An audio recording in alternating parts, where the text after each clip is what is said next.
In the previous video, we saw how to play the Queen's Gambit and also the Slav Defense. And in this video, we are going to see how to play the Semi-Slav, and it starts with the move d4, d5, c4, and then you go c6. This is the Slav Defense. After that, white goes knight f3, you go knight f6, knight c3. And here, instead of taking this pawn, you defend that pawn by playing e6. And now let me show you some common variations that can arise in the Semi-Slav Defense. So here, after e6, white goes e3. This is the main line of the Semi-Slav Defense. And here you go knight bd7, bishop d3, repairing to castle. You go d takes c4. And here white takes your pawn, and then you go b5, expanding along the queen side. Let's say this bishop moves back, and then you go a6, defending this pawn. And here white goes e4, trying to push this pawn. But you play c5. Let's say he goes e5, attacking your knight, but you counter attack with c takes d4. And here, before taking this knight, white can go with a desperado sacrifice, knight takes b5. And when you recapture, then white takes your knight. And here you can take with the knight, but the main move here is c takes f6. And here the main move for white is to castle here and then continue to play.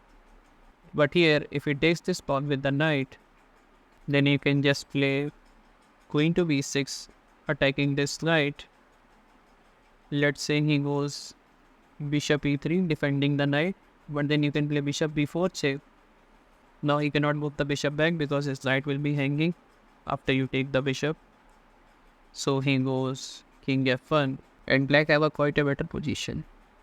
Now let me show you the modern line in the Meran variation, which starts after e3.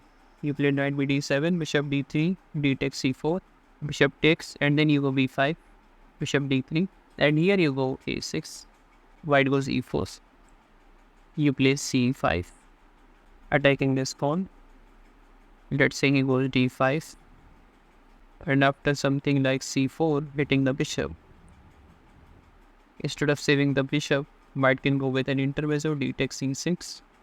You recapture this with the f pawn, bishop moves back, and then you go queen to c7. Let's say white castle here, then you can just put this bishop on this diagonal, and since this pawn is isolated, so he can go knight to b4, hitting this pawn. You play knight to c5, defending that pawn, bishop a3, and then you go e5, attacking that knight. Let's say he goes knight to f5, then you can play g6 to fianchetto this bishop, and also attacking this knight. Let's say he goes knight h6, then you can just develop the bishop, and after something like queen to f3, you can play knight to e6. And let's say he goes queen h3, attacking this knight. You can play queen d7, defending the knight. If you move this rook here, then you can just centralize your knight. Let's say he plays rook d1 anyways, then you go knight to d4. He don't want to trade queens, so let's say he goes queen to h4, and then you can just long castle and continue to play. Here after e6, white can also go bishop to g5, pinning your knight to the queen. Then you go d takes c4, and here white goes e4 with the idea of taking this pawn and also playing e5. You play b5, defending this pawn. Let's say he plays e5, attacking your knight. Then you go h6, after attacking the bishop, bishop h4. Then you go g5, attacking the bishop even further. Then here, if he moves the bishop back, then you can just develop the bishop and develop the knight and continue to play. But here the main move is knight takes c5. Then you can just play h takes c5, bishop takes c5, still maintaining this pin. Then you go knight bd7 with the idea of moving this bishop to b7 and also moving the queen to d6. Let's say he goes g3, trying to fianchetto his bishop. You play bishop b7, bishop g2, then you go queen b6, preparing to castle. Let's say he goes e takes b6, and then you just long castle, and after let's say white goes short castle. Here white have king side majority and black have queen side majority, and since both sides have castle opposite sides, you can also prepare an attack by doubling your rooks on the h file and also trade this dark square bishop, or even move this pawn to open up this bishop. Here after bishop g5, you can also directly go for h6, and instead of moving the bishop back, white takes your knight and then you recapture with the queen. Here the main move for white is e3.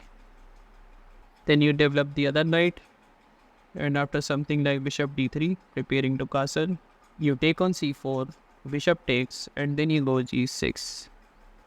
Let's say he goes something like castle, you play bishop g7. Let's say he goes e4, then you can just play e5 attacking the center. Let's say he goes d5, then you can go knight b6 attacking the bishop. Let's say he goes bishop b3, you play bishop g4 pinning his knight to the queen. Let's say he goes something like rook c1, then you can castle here, and after something like s3, you can take this knight, takes, just defend this pawn by playing rook fc8. Let's say he takes this pawn, and here don't take with the rook because white will be able to put his knight on the outpost, and even if you trade this knight, he can recapture with the bishop and the position becomes slight better for white. So here just play b takes c6, and now both sides have their own weaknesses and the position is quite equal. Well, here after h4, instead of taking this knight, white can also go with bishop h4. This is the anti-Moscow variation, and here you can just play d takes c4. He goes e4, grabbing the center and also threatening to push this pawn and also opening up his bishop. You just play g5, attacking that bishop, bishop g3, there you go b5, defending this pawn. Let's say he goes bishop e2, preparing to castle. You play bishop b7, fianchettoing your bishop. Let's say white castle here. Develop the other knight, and after something like knight e5, then you can just play bishop g7. Let's say he takes your knight, and you recapture with the knight. Bishop d6, preventing you from castling. Then you can just play e6, giving extra support to this pawn. Let's say he goes a4, then you can just play b4, attacking this knight.